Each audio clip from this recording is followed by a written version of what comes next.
नमस्कार दोस्तों, युक्ति आईएएस एकेडमी में एक बार फिर से आप सभी का स्वागत है। आज हम देखेंगे यूपीएससी और प्रीलिम्स से संबंधित कुछ क्वेश्चन जो कि करंट अफेयर्स के हैं।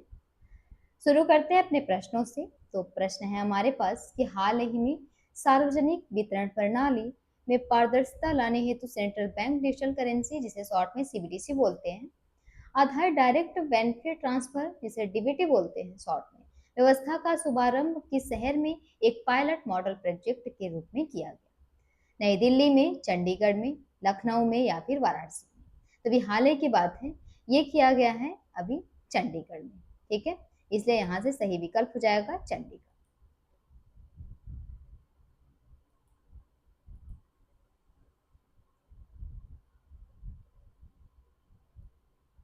जिसमें केंद्रीय कृषि एवं किसान कल्याण तथा ग्रामीण विकास मंत्री श्री शिवराज सिंह चौहान द्वारा ये चंडीगढ़ के टैगोर थिएटर में सीबीडीसी आधारित डीबीटी व्यवस्था का शुभारंभ किया गया है और इसे एक सफल मॉडल के रूप में विकसित कर भविष्य में पूरे देश में लागू करने की योजना है।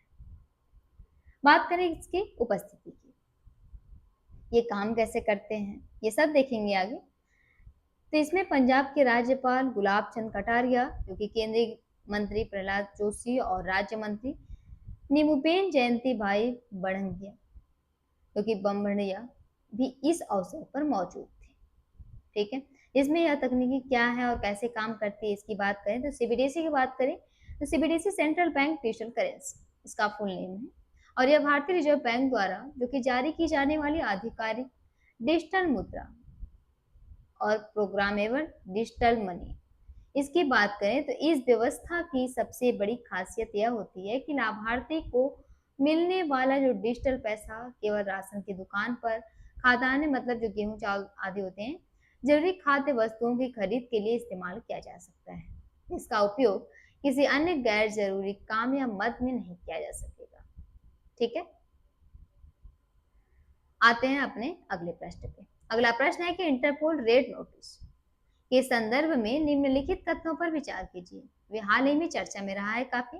इंटरपोल रेड नोटिस, आगे देखेंगे कि ये क्या होती है। पहले से कथन देख लेते हैं। तो कथन है कि यह दुनिया भर में वांछित अपराधियों का पता लगाने और उन्हें अस्थायी रूप से हिरासत में लेने के लिए कानून प्रवर्तन एजेंसियों को किया जाने वाला एक अंतर्राष्ट्रीय अनुरोध है, या फिर हाल ही में इसके माध्यम से वांछित ड्रग तस्कर वीरेंद्र सिंह बसोया को संयुक्त अरब अमीरात से पकड़ा गया है। तो उपयुक्त में से कौन सा कथन सही है ये हमें वेरीफाई करना है। तो सही विकल्प हो जाएगा यहाँ से ऑप्शन सी, दोनों कथन सही है। इंटरपोल रेड नोटिस की बात करें तो सदस्यों जो कि सदस्य देशों की पुलिस को दुनिया भर में वांछित भगोड़ों को ढूंढने और हिरासत में लेने की अनुमति देता है। वहीं एनसीबी के अनुरोध पर जारी इसी नोटिस के आधार पर वांछित ड्रग कीप किंग वीरेंद्र सिंह बसोया को यूएई में पकड़ा गया और भारत लाया गया है। इंटरपोल रेड नोटिस क्या है, क्वेश्चन बनते हैं हमारे। तो यह दुनिया भर की कानून प्रवर्तन एजेंसियों के लिए जारी किया जाने वाला एक अंतर्राष्ट्रीय अलर्ट अनुरोध है, जिसका उद्देश्य होता है कि प्रत्यर्पण, मतलब आत्मसमर्पण या इसी तरह की कानूनी कार्रवाई के लंबित रहने तक किसी वांछित व्यक्ति का पता लगा जो कि का पता लगाना और उसे अस्थायी रूप से हिरासत में लेना या गिरफ्तार करना, ये होती है इंटरपोल रेड नोटिस। ठीक है, इसके कुछ महत्वपूर्ण तथ्य हैं, जैसे रेड नोटिस कोई अंतर्राष्ट्रीय गिरफ्तारी वारंट नहीं होता। यह इंटरपोल स्वयं किसी व्यक्ति को गिरफ्तार नहीं कर सकता। यह केवल सदस्य देशों को संबंधित अपराधी के बारे में सचेत करता है और सदस्य देश अपने घरेलू कानूनों के अनुसार कार्रवाई करते हैं। कथन 2 यहाँ पे स्पष्ट होगा कि वीरेंद्र सिंह बसोया की बात थी उसमें कि वांछित अंतर्राष्ट्रीय ड्रग तस्कर वीरेंद्र सिंह बसोया, जो कि पुणे और दिल्ली में बड़े पैमाने पर मैफेड्रोन और अंतर्राष्ट्रीय कोकीन तस्करी सिंडिकेट का संचालन कर रहा था, इसके खिलाफ नारकोटिक्स कंट्रोल ब्यूरो के अनुरोध पर इंटरपोल रेड नोटिस जारी किया गया था। इनकी कार्रवाई जो कि इसी रेड नोटिस के आधार पर उसे जून 2026 में संयुक्त अरब अमीरात में हिरासत में लिया गया था और एनसीबी मतलब narcotics control bureau operation global Hunt के तहत सुरक्षित रूप से भारत वापस लाया गया। ठीक है, आते हैं अपने अगले प्रश्न। अगला प्रश्न है कि हाल ही में चर्चा में रहा मक्का संयुक्त सुरक्षा समझौता, इसे शॉर्ट में MGDK बोलते हैं, के संदर्भ में निम्नलिखित कथनों पर विचार कीजिए। कथनों पर आधारित क्वेश्चन है, ध्यान दीजिएगा। यह सऊदी अरब, तुर्की और पाकिस्तान के बीच हस्ताक्षरित एक त्रिपक्षीय रक्षा समझौता है। इस समझौते में नाटो के अनुच्छेद 5 के समान एक पर हमला सभी पर हमला का सामूहिक रक्षा सिद्धांत शामिल है। या फिर यह समझौता सितंबर 2025 में हुए सऊदी पाकिस्तान द्विपक्षीय समझौता का विस्तार है। तो इनमें से कौन सा कथन सही है ये बताना है। सही विकल्प हो जाएगा तीनों कथन। ठीक है, तीनों कथन सही है। मक्का संयुक्त रक्षा समझौता है, आखिरकार ये क्या होता है? ठीक है, तो मक्का ज्वाइंट डिफेंस एग्रीमेंट, ये इसका फुल नेम है। और पश्चिम एशिया और दक्षिण एशिया के 3 प्रमुख देशों, जो सऊदी अरब, तुर्की और पाकिस्तान के बीच हुआ एक त्रिपक्षीय, मतलब 3 देशों का सैन्य और सुरक्षा समझौता है। और यह समझौता सऊदी अरब के मक्का शहर स्थित अल सफा पैलेस में हस्ताक्षरित हुआ। इसे अंतर्राष्ट्रीय कूटनीति में एक नया, मतलब सुन्नी सुरक्षा त्रिकोण या रणनीतिक गठबंधन भी माना जा रहा है। बात करें यह समझौता आखिर अस्तित्व में आया कैसे, तो शुरुआती चरण की बात करें तो सबसे पहले सितंबर 2025 में सऊदी अरब और पाकिस्तान के बीच एक द्विपक्षीय रक्षा समझौता हुआ था। उसके बाद 2026 में तुर्की का प्रवेश हुआ, जिसमें मध्य पूर्व में इजराइल, ईरान और अमेरिका के बढ़ते तनाव के बीच तुर्की भी इस व्यवस्था में शामिल हो गया। इस त्रिपक्षीय रूप की बात करें, तुर्की के जुड़ते ही यह 2 देशों का समझौता बदलकर 3 देशों का मक्का संयुक्त रक्षा समझौता बन गया। समझौते के प्रमुख प्रावधान थे कि कैसे काम करेगा, तो सामूहिक सुरक्षा का नियम, मतलब एक पर हमला एक सब पर हमला। इस समझौते का सबसे मुख्य बिंदु यह है कि यदि इन दिनों में से किसी भी एक देश पर कोई विदेशी सेना या बाहरी ताकत हमला करती है तो उसे तीनों देशों पर हमला माना जाएगा और तीनों मिलकर रक्षा करेंगे। यह बिल्कुल पश्चिमी देशों के गठबंधन नाटो के आर्टिकल 5 जैसा सिद्धांत।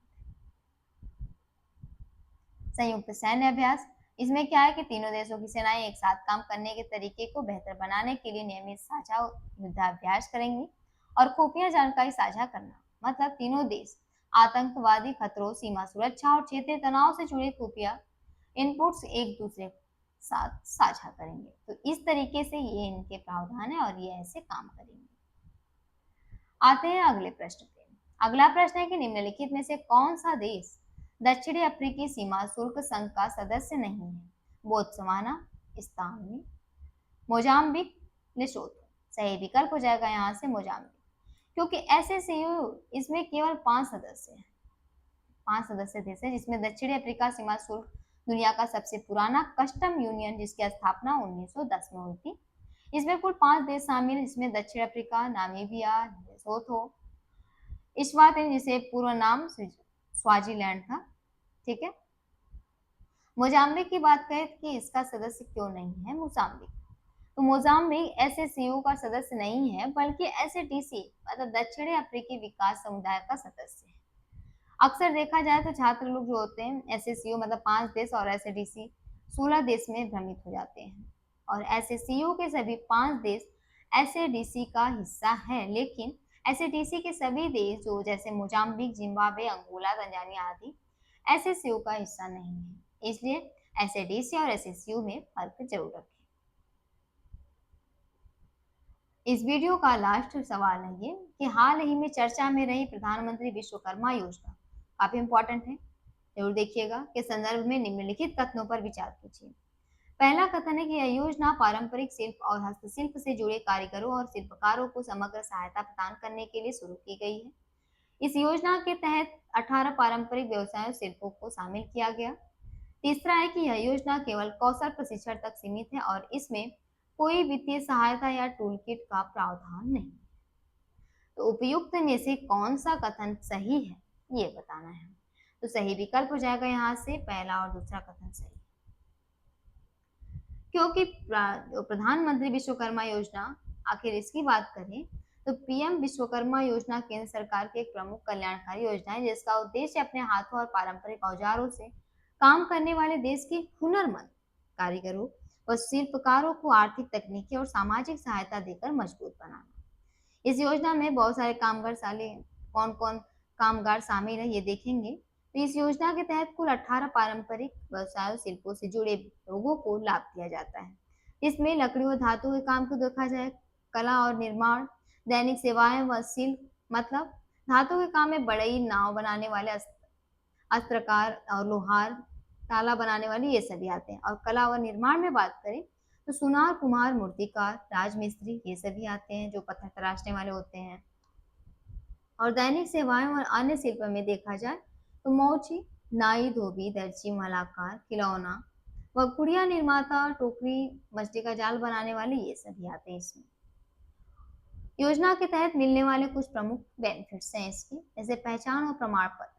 पंजीकृत लाभार्थियों को पीएम विश्वकर्मा प्रमाण पत्र, एक डिजिटल पहचान पत्र दिया जाता है जिससे उन्हें औपचारिक पहचान मिलती है। और कौशल विकास की बात करें तो कौशल विकास में कारीगरों को आधुनिक तकनीकें सीखने के लिए 5 से 7 दिनों का बुनियादी प्रशिक्षण और 15 दिनों या उससे अधिक का उन्नत प्रशिक्षण भी दिया जाता है। प्रशिक्षण के दौरान प्रतिदिन 500 का वजीफा भी मिलता है। ठीक है। और योजना का क्रियान्वयन है और नोडल मंत्रालय, क्योंकि नोडल मंत्रालय यह योजना मुख्य रूप से सूक्ष्म, लघु एवं मध्यम उद्यम मंत्रालय द्वारा कौशल विकास एवं उद्यमशीलता मंत्रालय और वित्तीय सेवा विभाग के सहयोग से संचालित की जाती है। आई होप आप लोगों को सारे क्वेश्चन और टॉपिक अच्छे से समझ आ रहे होंगे। तो उम्मीद है कि आज के सभी टॉपिक्स अच्छे से समझ आए होंगे। तो अगर वीडियो उपयोगी लगी हो तो कृपया चैनल को सब्सक्राइब जरूर करें, वीडियो को लाइक करें और अपने दोस्तों के साथ जरूर शेयर करें। आपकी सफलता ही हमारी पहचान है। धन्यवाद।